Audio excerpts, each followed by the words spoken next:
Hi everyone, I'm Sarah and welcome to my channel Sew Sarah Sewed. In today's video, it's a Sunday sewing catch-up where I'm going to tell you all about my week of sewing and some knitting as well. If you're new to my channel, I'm Sarah, I live in Melbourne, Australia, and I am a music teacher and I love sewing and knitting in my spare time. This week I returned to work after a really fantastic school holiday, which was very productive, and it was kind of a shock to the system being back at work and not having a whole lot of time to sew. In fact, I had no time to sew. I didn't sew at all since going back to school on Monday. However, I did finish something on the weekend before that, which I'll share with you, and I did do a little bit of shopping as well, so I've got a few things to show you, and I did find some time to squeeze in some knitting this week too. So where shall we start? I think I'll start with my knitting projects this time because that is really what I've been working on the most, so I've got probably the most to say. I will mention that I always put chapters in my videos, so if you're not interested in a certain topic or a certain project, you can always go down and find the chapters that you are interested in. So if you're not into knitting at all, feel free to jump ahead and find the sections that you are interested in. So I've had a huge project going on for quite a few months, and that is my Instant Crush Sweater by Joji Locatelli. Now, it's a project I started back in July. This was my very first colourwork project, and it was a real learning experience for me, I have to say. The biggest lesson I learned was definitely that I need to make a swatch. I am definitely a lazy knitter when it comes to swatching, and I really shouldn't be, because in the scheme of a knitted project, when things take months for me to knit, dedicating a night to getting the gauge and making sure that my project is actually going to fit will definitely be worth the time spent, because I have to say, I don't think this jumper is going to fit. I tried it on when I finished it. This was before I'd woven in the ends, but it's very snug, and I'll put in some pictures.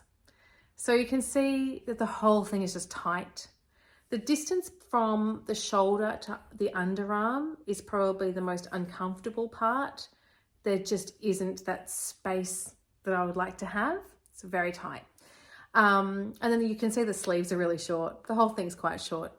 So I really don't think I got gauge. And I would have worked that out if I'd done a swatch. Anyway, it was a really fun project. I enjoyed seeing the pattern come together. I really enjoyed feeling like I was learning something, and there is still hope, I suppose, that it might grow a little bit. I decided to block it today, so I can't really show you. I've got it laid out, and I'm just trying to stretch it out a little bit, and we'll see how much give it's got. And maybe in my October Makes video, I'll be able to share an update of whether the blocking helped, maybe on my Instagram too. If I'm happy with it, I'll put it over there. But yeah, it really had to do a lot of growing for this to become a comfortable item, unfortunately. So I have to say, I found the actual following a chart, a colourwork chart, much easier than I thought I was going to. That really intimidated me. So I feel excited to tackle other projects now. I feel like that's something that I don't have to worry about. There were only 2 colours ever being worked at once, which I think I will stick to, but I found that manageable, but still quite slow going with my technique. So yeah, it looks beautiful. I mean, it looks really beautiful. I think it's a lovely pattern, but if you're going to make it, I would definitely recommend doing as I say and not as I do, and making a swatch. The yarn I used for this, I actually won in the Instagram competition last year. So I was very lucky to be the winner of the yarn. It was dyed by Liz from Yarns by the Bay. And yeah, it was beautiful to work with. And the colors, the combination of colors was stunning. So yeah, I actually feel quite guilty that it didn't end up being as beautiful and wearable as I was hoping it would. But as I said, I enjoyed the whole process, and if it doesn't fit me, I'll try and find someone that it does fit, because I certainly don't want to see it go to waste. It's too beautiful and too many hours were spent working on it. So after knitting for months with mohair, I was very excited to start a new project knitting with a thicker yarn, and I went with a DK project for this one. I've got a friend who is having a baby soon. I don't think she watches this channel, but if she does, here's a spoiler of what I have knit for her new baby that is due next month. She's not finding out whether she's having a boy or a girl, so I tried to find a very gender neutral wool for this project. This is the Fuss Free Baby Cardigan by Louise Tilbrook, and it's a free pattern. It's available in 2 sizes, newborn to 3 months and 3 to 6 months. And I went with the 3 to 6 months version, and it uses less than 1 skein of DK weight yarn. I was on holidays on the Mornington Peninsula last week, so I decided to take advantage of being near Little Woolly, a beautiful shop in Hastings, which is where I picked up the wool for this project. I'd never been there before, and I'd always wanted to go. And I thought, wouldn't it be nice to actually visit the shop and choose something in person, feel it, see the colours in real life, and go and visit Julie, who runs that business. So I did, and they had so many beautiful colours to choose from. But I went with this one that's called Mint Chip, and it's by Spun Right Round, which I believe is from New York, Rochester, New York. So that's what it looked like caked up. I'll put a picture of the skein in because I think I took a photo before I wound it as well. So the cardigan is just a simple cardigan. It's got ribbing at the neckline, ribbing at the hem, and ribbing at the sleeves. Now the sleeves are just really short. They're only 2 rows or something like that. So a nice and quick way to finish off the project. The only thing I've got to do now on this is add buttons. So here's the little cardigan. This was so fun to knit and so quick as well. So I decided to put 3 buttonholes. So it just does up at the top and sort of will open up a little bit. It's so little and cute. And I went and visited Button Mania yesterday and tried to find buttons for this. It wasn't that easy to find buttons that I was happy with to go with these colours, but I did end up finding kind of a minty green. So I'll show you those too. So I think those will work really nicely. They've got a shiny side and a matte side, but I think I'm going to put the matte side on. I think it works better with this particular knit. So yeah, that is the Fuss Free Baby Cardigan by Louise Tilbrook, and it's a free pattern. And yeah, a lovely one to knit. The wool was so nice to work with. It felt so good after working with mohair for so long. And yeah, I'm looking forward to now knitting another DK weight project, which I've now started too.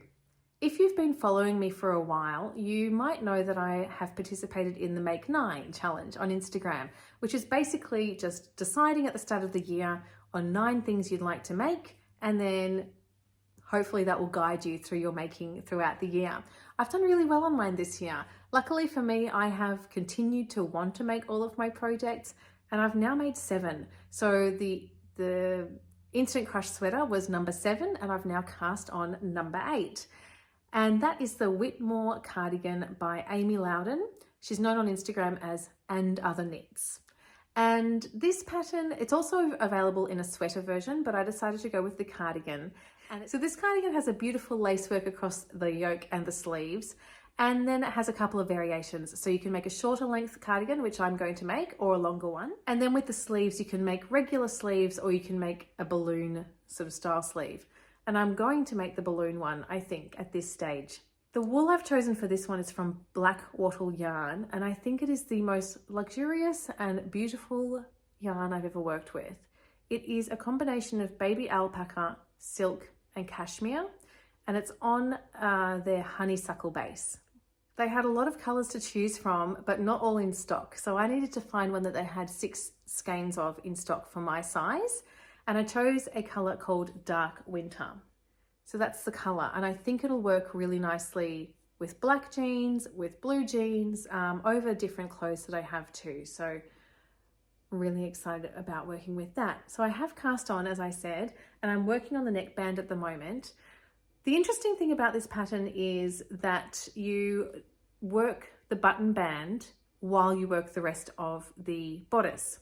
So while you've got most of the stitches on a normal circular needle, you've also got DPNs, wooden DPNs on each end holding the button band stitches. So that's been a little bit fiddly, and I'm not really sure how I'm going to feel about doing that for the whole bodice. Hopefully I'll get used to it and not just sick of it. So that's what I mean. So here, most of the stitches are on this circular needle, but I've got 10 stitches on each end on the DPNs that you work at each end of each row. So yeah, absolutely loving the feeling of working with this wool, and I'm excited to keep going on that one. I think for me, I'm just nervous. Usually when I put my knitting in a bag, I'll tie up the ends with an elastic band and I know everything's secure. But having the DPNs, it just makes me nervous that stitches will fall off. So I'm less inclined to want to take this anywhere. I'm more wanting to just leave it safely flat somewhere in my house. So I might need to work on another project at the same time that I can think of as being more portable. Yeah, because this one scares me a little bit. So that's my knitting project out of the way. Before I move on to my sewing project, I should tell you what I'm wearing today. This is the Seneca Shirt by French Navy Patterns. It's a fairly recent make for me. I made it in September, so I talked all about it in my September makes video. But it's a cropped boxy shirt, and I've made it in this cotton ikat fabric from Bali that my parents bought for me.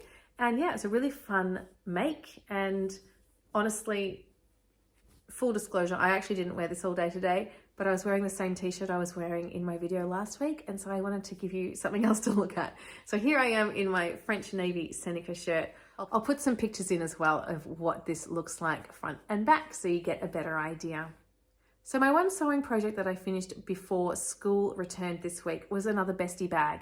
So this is a pattern by BF Patterns, Blackbird Fabric Patterns, and it was their very first pattern. They've got a few more out now, garment patterns, but the Bestie Bag has seemed to be very popular amongst sewists because it's a great shape and it's a really nice, fun sew. I had already made a medium size one and I use it every day. I've used it every day since I made it and I love it. And I thought I enjoyed making it so much, and I've got so many scraps of fabric that maybe making a baby one would be a really good Christmas present. So I thought, well, before I decide to do that, I want to make one for myself that I can see what the proportions are like. Do I like this? Will I use the baby size to make gifts, or should I just stick to the medium size? So the baby size is an expansion pack. You need to buy that separately. You need to buy the original pattern, and then you can pay to buy the expansion pack, which gives you the pieces for the mini bag. There are a couple of differences with the mini bag. There's no pleats option in the mini, and there's only one inner pocket for this option. But apart from that, pretty much everything else is the same. It's just small. So for mine, I used a piece of rifle paper canvas that I have had in my stash for ages, years and years. And I thought this would make a really sweet bag. Here it is. So for this one, I used the same fabric for the strap as well. I picked up on the gold in the fabric to use gold hardware. So I've got a gold zip and then a gold zipper pull and slider on this one. So all that hardware is from Dreamy Bag Hardware. So this is a lined bag. The lining I did in just a plain dark blue cotton, but I stole Tamlin's idea from Sewn on the Tyne and used the outer fabric also as the pocket on the inside. So I'm really happy with how it looks. I'm really happy with how it came together, how everything goes together. It's a nice bag. However, for me, it's just a bit small. I haven't used it. And I think also the fact that it is a patterned bag, it's just, I don't feel like it goes with everything. So I'm less likely to want to use it. My first one is a navy blue, and I feel like it will just go with everything. So this one, I'll show you how it looks on, and you can sort of see the size.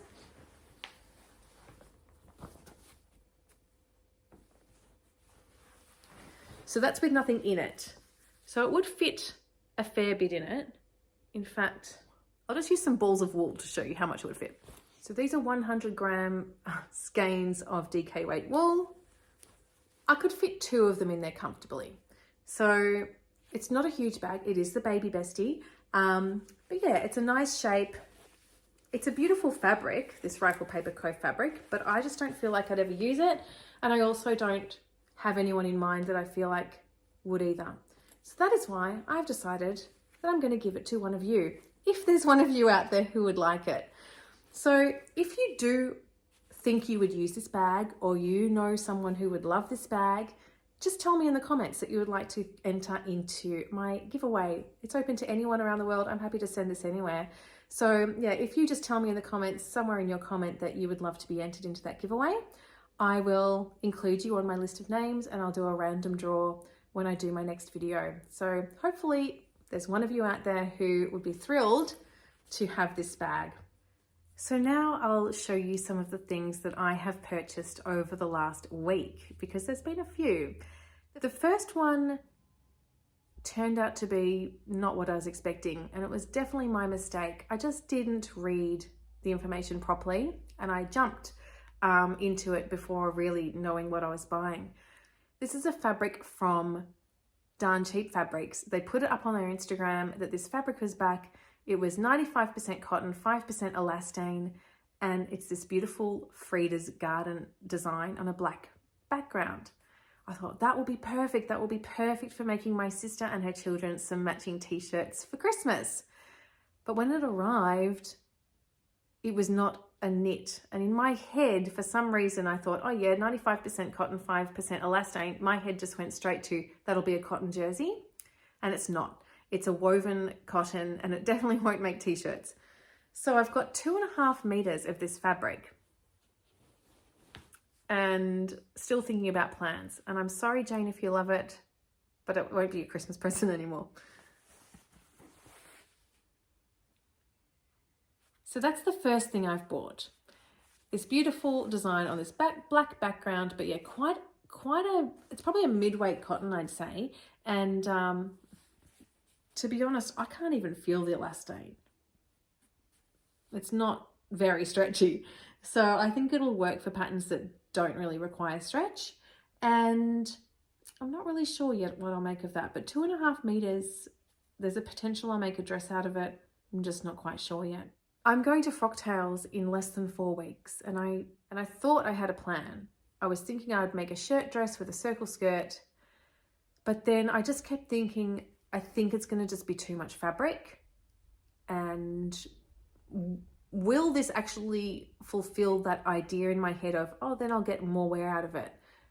I actually don't know that it would.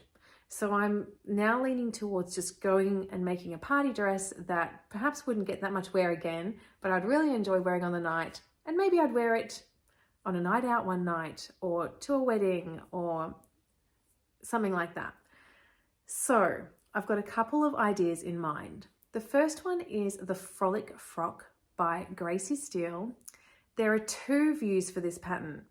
It's got a fitted bodice with thin straps, and then one view has elastic casing in the back, and then it goes into like a gathered skirt, while the other view has a zip down the back and then a circle skirt. And that's the one I'd really love to make. I think I'll just use that same fabric that I talked about in my plans video. But the thing that worries me is just the fit of the bodice. So I'd like to make a toile of the bodice for that one. The other option I'm considering is the Daphne dress, the Daphne maxi dress by Sewing Patterns by Mazin. I'm not really sure how to pronounce it, but on her website she says that's what she used to call herself. Her name is Jasmine. She couldn't pronounce it, so I'm thinking maybe Mazin. But this is a beautiful Regency-inspired dress. It's got a fitted bodice, and then it's got a flowing skirt. It also has little puffed sleeves with elastic in the shoulders. And again, for this one, this has elastic casing in the back. So I'd like to make a toile of this too. What I'm thinking is I'll toile each of the bodices, and then the bodice that I like better, I'll end up making the dress. But I'm not really sure about which fabric I'll use and all that sort of thing. So today I went to Spotlight and I picked up a couple more fabrics that I could use for my toile versions. I thought if I like the toile, I can continue and keep going with the dress. And if I don't, I won't really mind too much because the fabric was on sale. And then if I've just made the bodice, I shouldn't have used too much fabric, and I will have quite a big piece to use the rest of the fabric for another project. So I'll show you what I got. These fabrics I've never seen before at Spotlight. Usually at Spotlight, their fabrics are like 112 centimeters width, and these ones that I got were much wider. I think the first one was 145, and it's 100% cotton, and this is the design.